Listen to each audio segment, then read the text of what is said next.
When it comes to choosing the films that I consider my absolute favorites, it really comes down to two factors. The first being the sheer greatness of the film and how much I am still wowed by it, and the second being a pure nostalgic factor. Francis Ford Coppola's rendition of Bram Stoker's Dracula, much like Back to the Future, Jurassic Park, and The Secret of NIMH, counts as both. It's a great movie that I grew up watching, and it still blows me away and holds a special place in my heart to this day. I've seen other renditions of Dracula, ranging from the good to the just downright awful, but there is no doubt in my mind that this one is the best. Francis Ford Coppola was the director who understood Dracula the most, and here's what I mean by that. In the Bela Lugosi classic, the Hammer films, and even in Wes Craven's Dracula trilogy, how is Dracula mainly portrayed? As a monster. Those films are monster movies, and while they're fine for what they are and good in their own right... Okay, Dracula Ascension sucked, but that's not the point. That's not all Bram Stoker wanted Dracula to be. Make no mistake, his book is classic horror fiction, but at the very heart of his book, and at the very heart of Coppola's movie, there is a fascinating love story. A love story that, while present in most Dracula films, was never the true driving force of them. Those films were monster movies and not much else. This film was a monster movie with a great love story at its center. Now let me just say that I love Bela Lugosi, I love Christopher Lee, and even though many of you will just shut the review off after this, I even love Gerard Butler. That's right, I said it, who wants some? Come on! Dignity, Doctor. All of them have played Dracula very well, but I'm sorry, none of them are Gary Oldman. Gary Oldman is an acting god who can play anything. From Lee Harvey Oswald, to a wigger, to a damn police commissioner, he is amazing, and his portrayal of Dracula is just legendary. Not only is he scary, but he manages to bring a great deal of emotional depth to the table. He portrays a Dracula that you feel vast amounts of sympathy for, even when he's corrupting the innocent or acting crazy. In this portrayal of Dracula, Dracula is, at the start of the film, Prince Vlad the Impaler, a warrior who returns from battle to discover that his wife has committed suicide in belief that he was dead. At this point, Vlad has fought countless battles in the name of God, and upon finding his dead wife, renounces all his faith, believing God has betrayed him. And really, can you blame him? As punishment, God makes him the first vampire.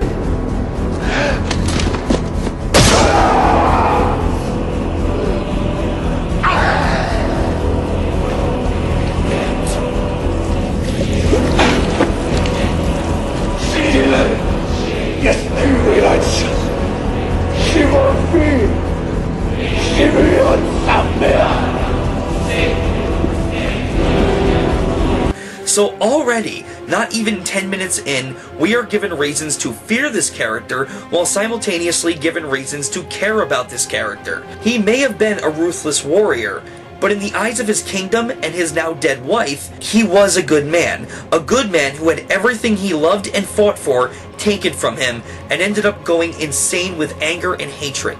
This was a damn good origin story for Dracula. The story then fast forwards a couple hundred years, where through a series of interesting, albeit convenient, events, Dracula discovers Mina, the reincarnation of his wife, who is engaged to real estate lawyer John Harker. Dracula's plan then becomes clear: keep Harker locked in the dungeons of his castle and win Mina's love. But as he gets closer and closer to achieving his goal, he grows reckless and soon has several hunters led by Van Helsing on his tail. Now before I go any further, there's something I need to address now. I've heard so many fucking twihards try to convince me that, in terms of the love story, there is no difference between this and Twilight. Okay, let me enlighten you, because there is a big fucking difference between this movie and Twilight. Let's look at Twilight for a second. The fact that Twilight is a love story doesn't bother me. The fact that it is a horribly written and poorly portrayed love story does bother me. Twilight having a love triangle does not bother me. Twilight having this love triangle shown through horrendous acting, ridiculous plot points, and terrible dialogue does bother me. Vampires walking in daylight does not bother me. Vampires sparkling like little Hope diamonds in the daylight does bother me. Now let's look at Bram Stoker's Dracula. Dracula had all three of the things I just mentioned. a love triangle, vampires in daylight, and a love story at its core. The love triangle between Mina, Dracula, and Harker is beautifully acted out, with top-notch dialogue, and is structured very uniquely. Yes, Dracula walks in the daylight in this film, but one, it's what Bram Stoker originally wrote, and two, it actually addresses the theory that vampires can't walk in daylight. The book and this film both establish that vampires can do this, however, they are weak, defenseless, and have next to no power. They are at their absolute weakest in the daytime, which is actually a much more interesting theory than vampires simply burning or sparkling in the daylight. Lastly, the romance at the film's core actually has meaning, it has purpose, and the dialogue and acting is absolutely superb. In other words, it's everything that Twilight isn't. So in conclusion, big difference between this and Twilight. If you want to see some good vampire movies with well-written romantic elements, do not watch the Twilight Saga. Watch this. Watch Interview with a Vampire. Read any Anne Rice book. Watch Let the Right One In. Hell, even watch the latter's remake, Let Me In. Those films and the Anne Rice novels are brilliant and exist to help strengthen vampire lore. Twilight only exists to make vampire and werewolf lore as dull as humanly possible. I'm sorry, I know I kind of went on a tangent there from the review, but that's something I've been wanting to address for a while. Moving on. What makes the three main characters, Dracula, Mina, and Harker, so special? What exactly is it that makes their love triangle in this film work so well? Well, here's my opinion on that.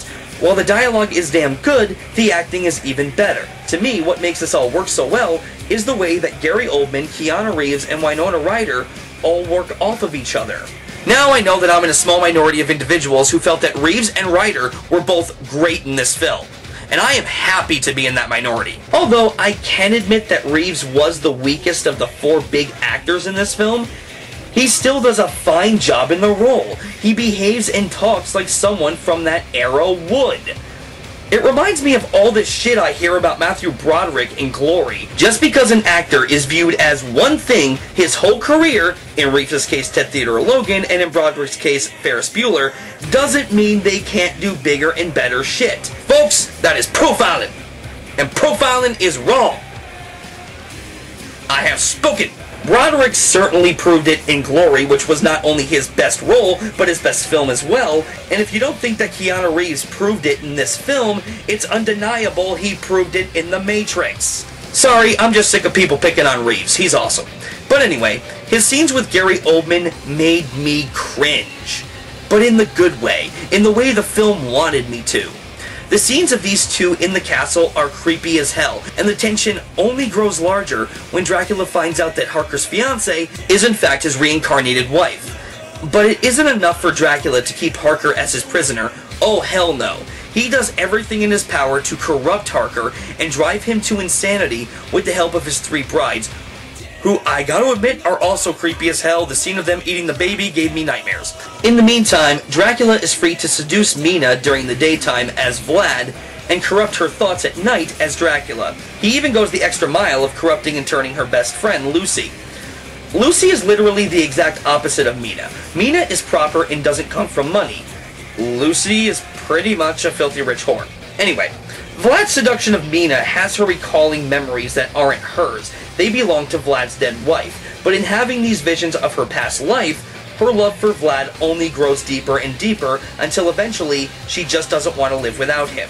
What is conflicting for her is that she does love Harker. However, her lustful side gets the best of her when she's with Vlad, revealing parts of her persona that she never knew existed, and her feelings for both men takes a toll on her mind. Basically, she has two sides of a coin here. On one side is a man who can give her a happy, stable life, and on the other is a man who can unlock her innermost desires and make her feel complete, powerful, and in control. Even after Mina discovers what Dracula did to Lucy, she still loves him. This is not only the weirdest and craziest love story I've ever seen, it is without a doubt the most inventive love story I've ever seen. The chemistry between Oldman and Ryder is breathtaking. Watching Mina go from fearing Vlad to being hopelessly infatuated with him made for a great story all on its own. All the other awesome shit this movie has to offer is just a bonus as far as I'm concerned. Love you too much to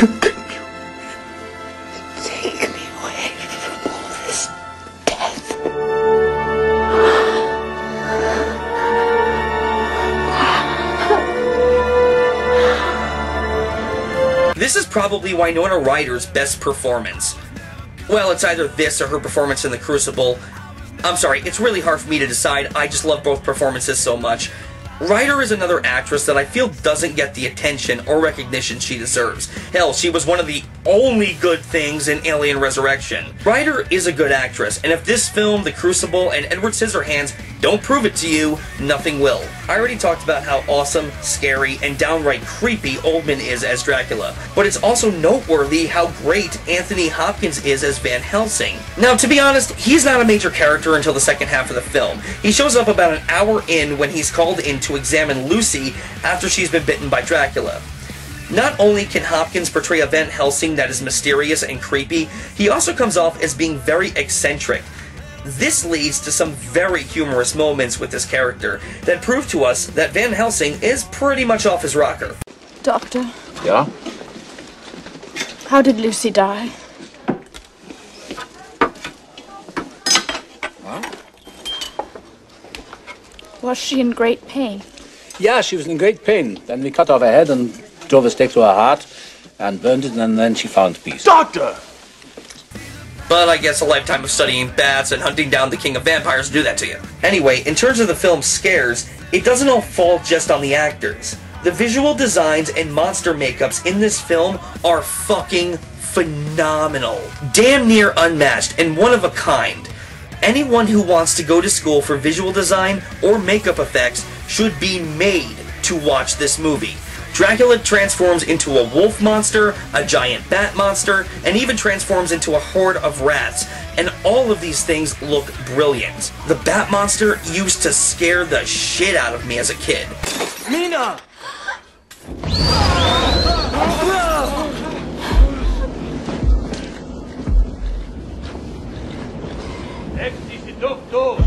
You think you can destroy me with your eyes?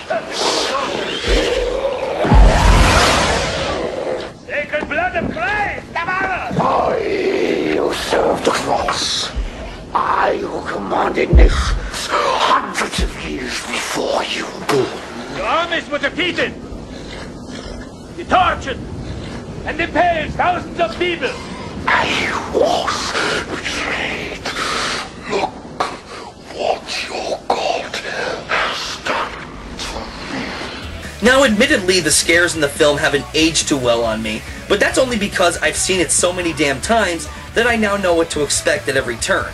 Regardless of that, they succeeded in some scary, nightmarish moments. Then, of course, is the set designs, and let me tell you, this is a beautiful looking movie. The atmosphere of it is very gloomy and dark and mysterious. It's impossible not to love it.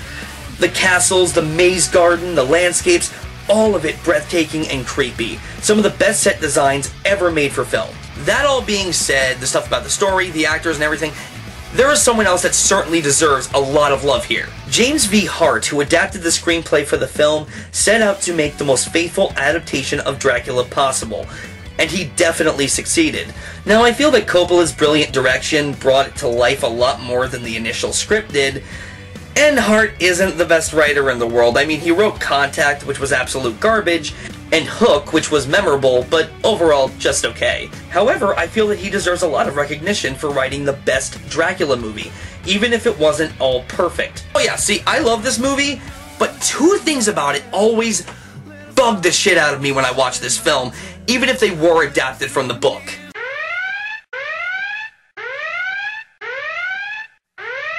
First of all is the ending, which I'll admit isn't bad. It's quite good. Mina is turned by Dracula. Van Helsing, Harker, and a team of hunters use her to track down Dracula to his castle in Transylvania. Mina chooses Dracula over Harker. Harker makes the hard decision of letting her go. Dracula is fatally wounded and set free by Mina. Mina kisses him, cuts his head off to end his curse, and the movie ends. This was actually a very good ending. A lot of shit happened, and it tied the story up very nicely.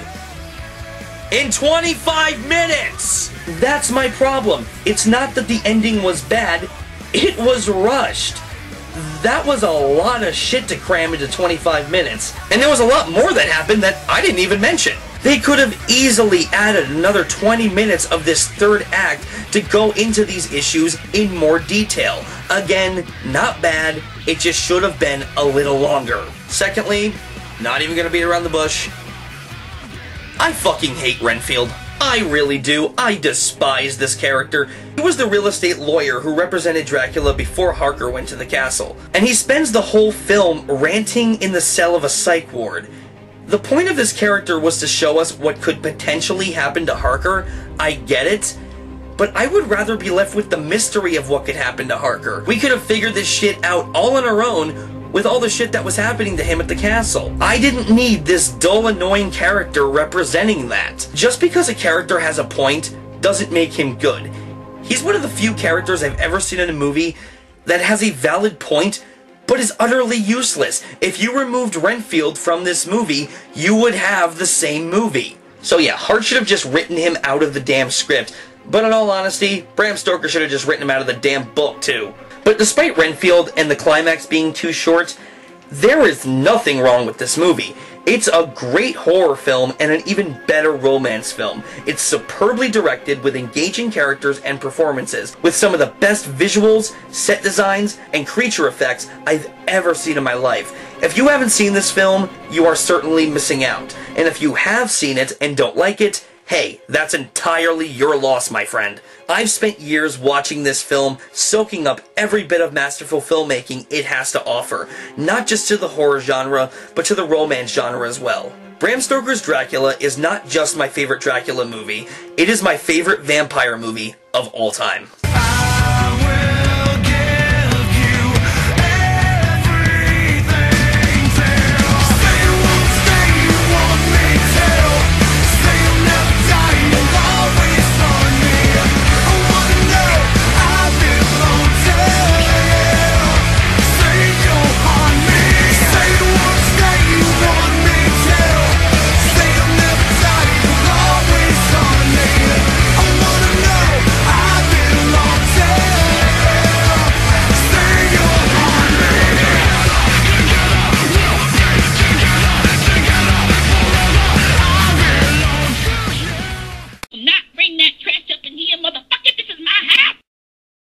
Take your stinking paws off me, you damn dirty ape!